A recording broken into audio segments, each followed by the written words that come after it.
So I've had my hands on the BenQ Mobiuz EX3415R for a while now, and it's safe to say I absolutely love it.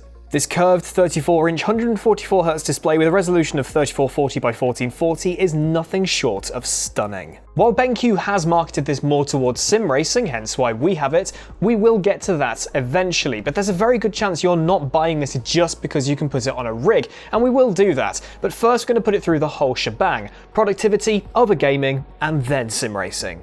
If you're editing video from day to day like this guy, then I am completely converted on an ultra-wide ecosystem for Premiere Pro.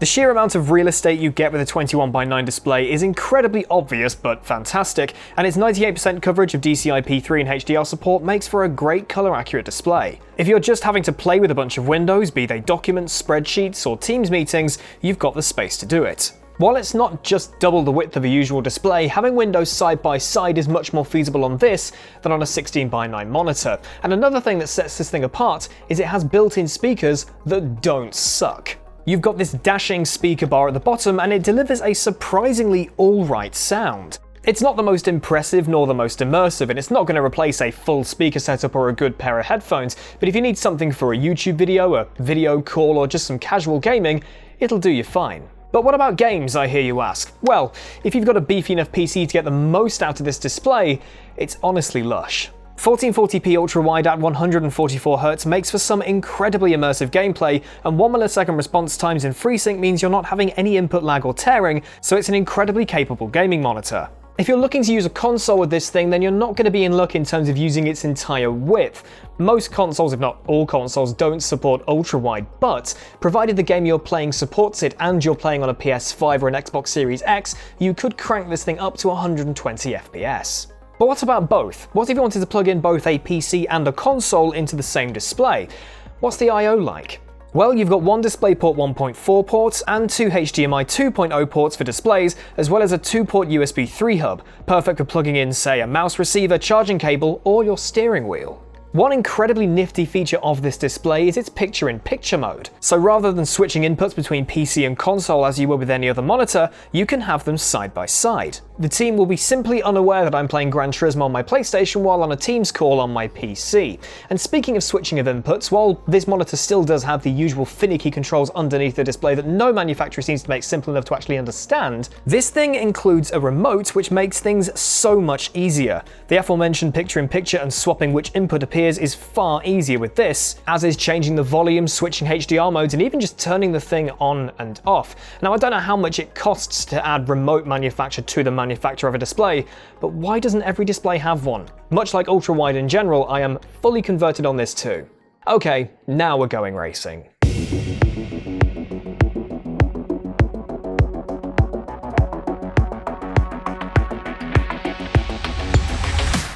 Ultra-wide really does feel like it was made for racing. The wider field of view gives you much more awareness on track, sometimes the ability to see your mirrors, and with esports in basically any and every field, the high refresh rate can give you such an advantage. 1440p and HDR makes these games look absolutely stunning as said, but it's not all pole positions and purple sectors for this display. If you're racing on a desk, just mounting your wheel to it and off you go, then you are absolutely well away. But if you want to put this thing on a rig, this is where things get interesting. You do have this absolutely fabulous quick release base in play which reveals the VESA mounting underneath, which interestingly this monitor's sibling, the EX3415R, which I've been using in the office, doesn't have, so that's bonus points to this guy. However, the mounting point sits within this recess, meaning that if you're mounting onto a larger VESA mount, also compatible with TVs, which is the norm with racing rigs, you're gonna have a bad time. While you've already got screws in place to just mount a standard 100mm square VESA mount to it, like every other monitor, but if you wanted to mount this to something flat, like a big TV mount, which most sim racing rigs do have,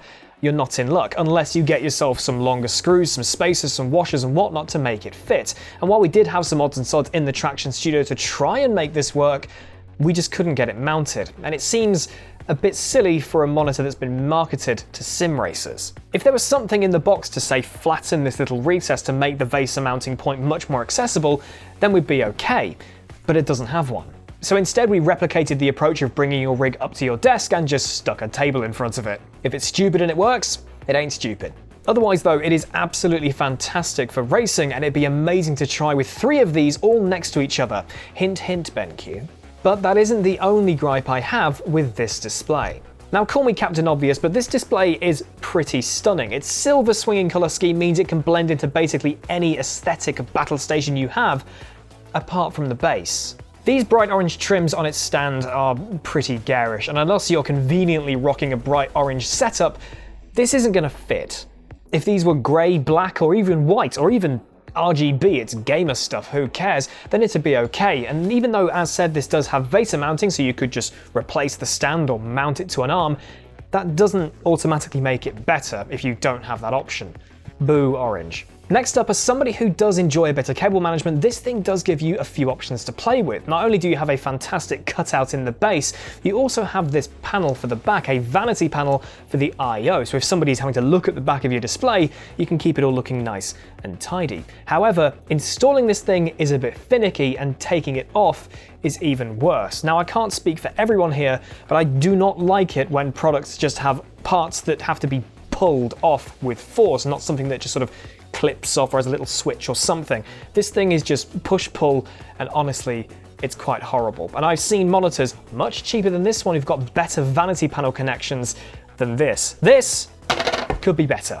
Next up, one of the first things that annoyed me about this monitor when unboxing it was the lack of integrated power supply. Having a kettle lead coming straight out the wall into your monitor is great for a few reasons. One, cable management is far better, as said, like my cable management. And two, if you lose it, it's not the end of the world because it's a universal connection. Now, this thing isn't super proprietary, but it is kind of annoying, and it might just be me, but I've always associated having a big power brick with a monitor be a trope of cheap monitors, not something that sets you back £900. We'll get back to that price. Finally, that brings me back to something I said at the beginning of the video. This monitor is marketed towards sim racing. If you go on the website, you've got Williams Esports all over it, you've got some sort of 3D renders of racing games to show you what this monitor is capable of, but once you've got the box itself, and once you've got it out of the box, nothing about it screams sim racing. Now, you do have a racing HDR mode, whatever that is when it's at home.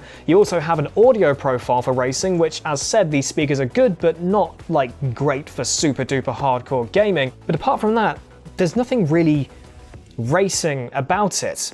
Ultra-wide, HDR, high refresh rates, they're not all things that are specific to sim racing. They haven't been brought into the gaming ecosystem of PC monitors for sim racing, so how they can really use them as marketing gimmicks, I don't really know. But saying that, apart from all of that, this is still a fantastic monitor for racing. All of that was basically just a rhetorical gripe. So that brings me back to that price. $899 is a lot for a monitor. Ultra-wide displays at a higher resolution, higher refresh rate, and having extra sparkly bits like not trash built-in speakers, HDR, and this goddamn remote means the price point genuinely fluctuates a lot. While there are monitors at the same spec of this that are much more expensive, and monitors of similar or even the same spec that can be a lot cheaper, none of the negatives of this thing are major deal breakers. If you want a well-built, good-looking, and brilliantly functional display, be it for your day-to-day or jumping onto your racing title of choice, this monitor isn't a bad shout. I've had a great time with this display, both for productivity and for gaming, and if £900 is in your price point, then I've got to give it a recommendation. And that is my review of the BenQ Mobiuz EX3415R gaming monitor. Let me know what you thought of this and whether you're now tempted by the Ultrawide ecosystem in the comments section down below. If you want to see more hardware reviews like this, I did one on a Ferrari wheel earlier this week, then please do check that out. But please do subscribe to the Traxion channel and ring the bell if you're feeling extra nice if you fancy seeing more stuff like this. Until I see you again, have a great rest of your day. Keep it pinned, and I'll see you next time.